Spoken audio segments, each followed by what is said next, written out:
I am Ferdinand Marcos, and I am the President of the Republic of the Philippines. I stand today on behalf of 110 million Filipinos.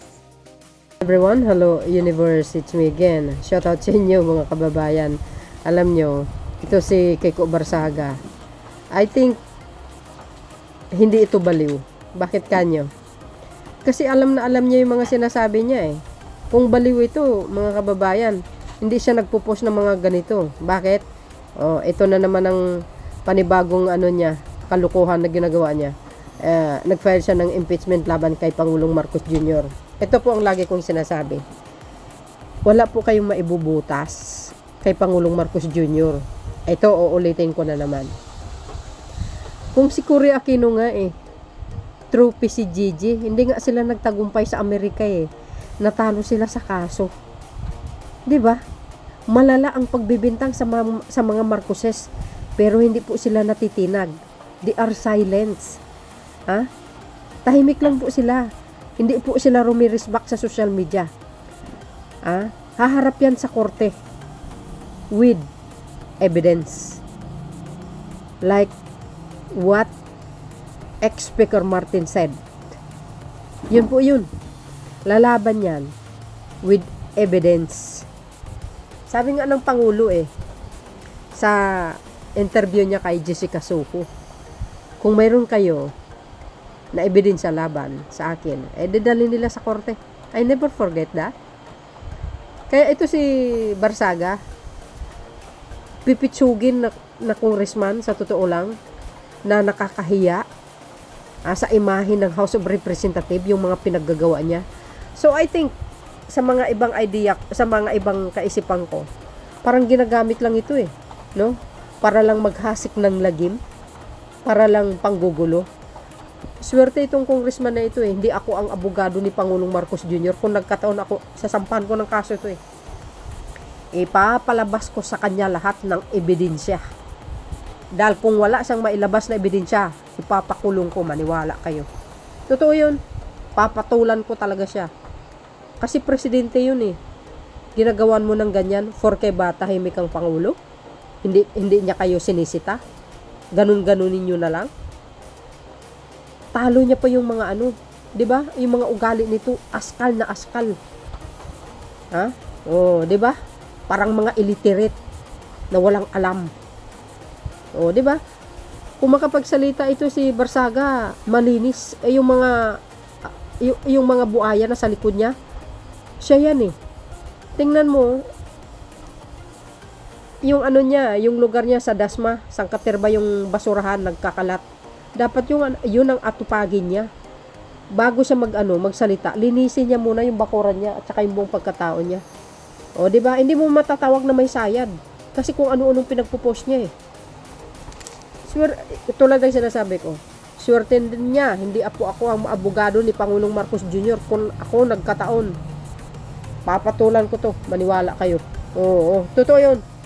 Sabi niya dito, The Filipino Times, Cavite Representative Kiko Barsaga may pasabog, maghahain umano ng impeachment complaint laban kay PBBM dahil sa umano'y pagtataksil sa tiwala ng publiko. Sabi niya, bye Marcos. Hindi ko na basahin ng kasi wala namang kakwenta-kwenta. Anong pagtataksil? Ano po ang anong klaseng pagtataksil? Basihan, tinakasan niya ba ang problema sa bansa? Or siya na mismo ang nag-expose sa korupsyon sa bansang Pilipinas for the first time? Dekada po ang korupsyon na nangyari sa bansang ito. Pero wala na may matapang na isang pinuno ng bansa na mag-expose, kundi si PBBM lang. Tapos sasabihin mo pagtataksil, sira ulo talaga eh, no? Sarap tapon sa kulungan. Swerte niya nga, hindi ako po ang abogado ng Pangulo. Kung naging abogado ko, tapos gaganyanin niya ang Pangulo, ako na mismo ang magsasampa ng kaso nito eh. Totoo yun. Ikaw nga walang ginagawa eh. Puro ka kuda ng kuda eh. Kung baliw ito, kung baliw siya, dapat ito dalhin sa Mandaluyong. 'Di ba? nakakapinsala ito ng ano ng imahe ng kapwa-tao. Kung sino-sino na lang ang tinitiran niya. O, di ba? Kung baliw ito, bakit kilala niya yung mga taong nababanggit niya? Di ba? So, ibig sabihin, hindi siya baliw. O, kilalang kilala yung mga taong binabanggit niya Lahat na lang Nagpapasikat lang ito Ito yung ginagawa, I think, ginagawa siyang frontline ng mga ng mga chihuahua para lang manira. Kung ako ang House of Representative, tanggalin ko ito. Nakakasira sa imahe ng sa House of Representative. Ito bang inaasal ng isang congressman? O, di ba? Nagpo-post sa social media na limpak-limpak na salapi. Baka yun ang bayad sa kanya para manira. O, parang mukhang bayaran ito di ba? Kapal ng mukha niya sa totoo lang. O, dahil dyan sa ginagawa niya, di ba nag-file siya ng impeachment? Ang tanong, makakuha kaya siya ng majority ng congressman para ma-impeach ang Pangulo? Pangalawa, ano po ang basehan? Baka mapahiya ito. Ito si Sayad. Oo. Baka mapahiya lang siya sa Pangulo. Baka mabaliktad siya pa ang makulong. 'Di ba? Bakit kanyo? Ito, sabi ni Speaker. Sabi Speaker D, House Speaker Faustino D, the third said, the reported impeachment complaint to filed by the Dasmariñas Representative Francisco Barsaga will not be a priority of the House of Representatives.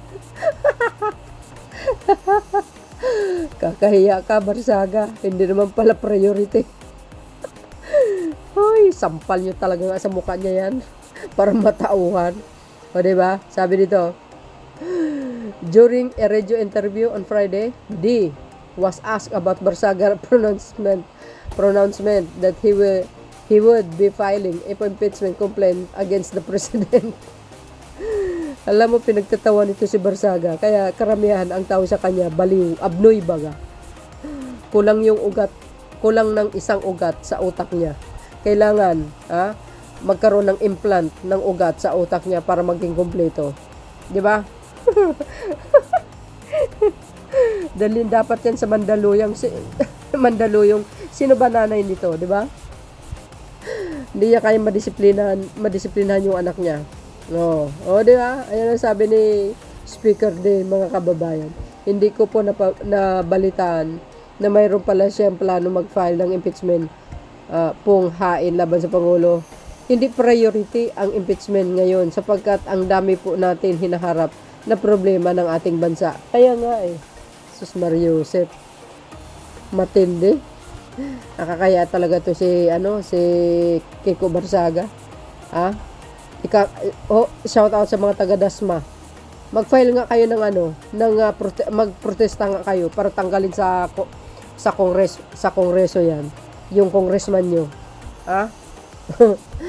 Kakahiya yan sa Dasma na sasabihin, may congressman ng Dasma, may sayad sa utak, di kayo naloka. O ito pa, yan po yung sinabi ni Congressman Chua. Sabi dito, pinuri ang dedikasyon ni Pangulong Marcos sa serbisyo publiko. You see? Tapos i-impeach nyo. Kundi ka ba naman si Raulo? Diba? Ipinahayag ni Manila 3rd District Representative Joel Chua ang kanyang paghanga sa kasipagan at estilo ng pamumuno ni Pangulong Ferdinand Bongbong Marcos Jr. na anya ay nakatuon sa tunay na pagtulong sa mamayan kaysa pagpapasikat. That's correct. Totoo yan. Suportado nila ang Pangulo, itong mga ito. Kasi nakikita nila kasi ang Pangulo nagtatrabaho ng gusto. Hindi yung puro selfie dito, selfie doon. Tapos may photo ops, ba yun? Na ginagawa nung iba. Lakwatsa dito, lakwatsa doon. Tapos kukunan mo ng litrato. Grabe, ang tindi. Walang ginawa, walang ambag sa bayan. Giit ni Chua, mas pinipili ng Pangulo na magtrabaho ng tahimik. Ngunit may resulta na layuning mapabuti at mailigtas ang buhay ng mga Pilipino imbis na unahin ang publicity o papuri mula sa publiko.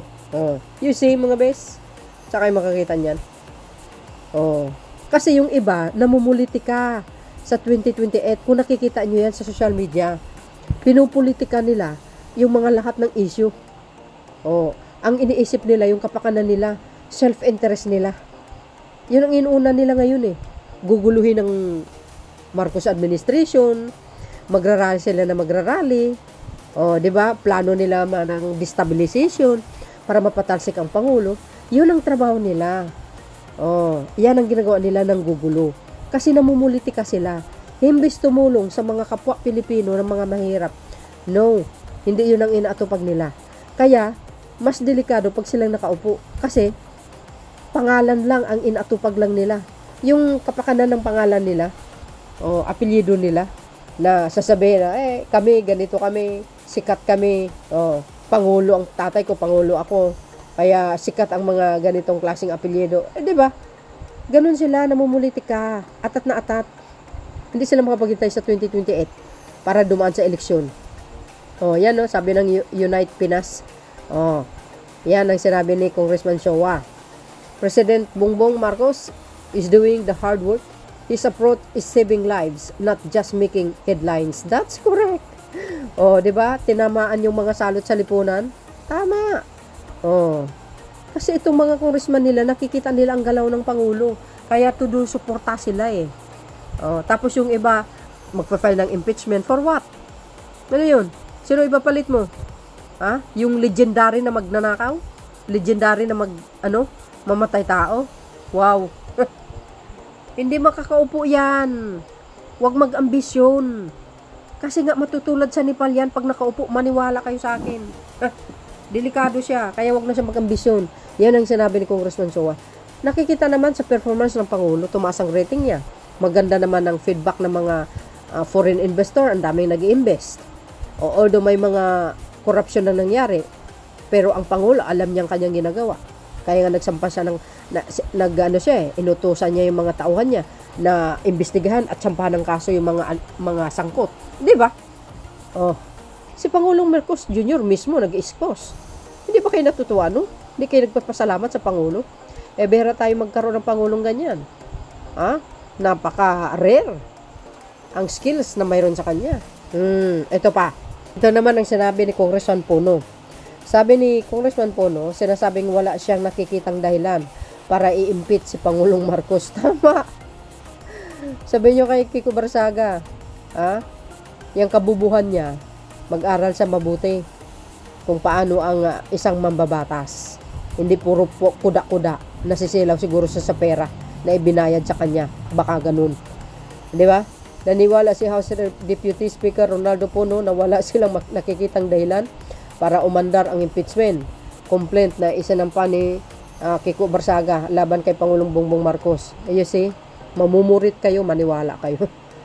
Maninigas kayo talaga.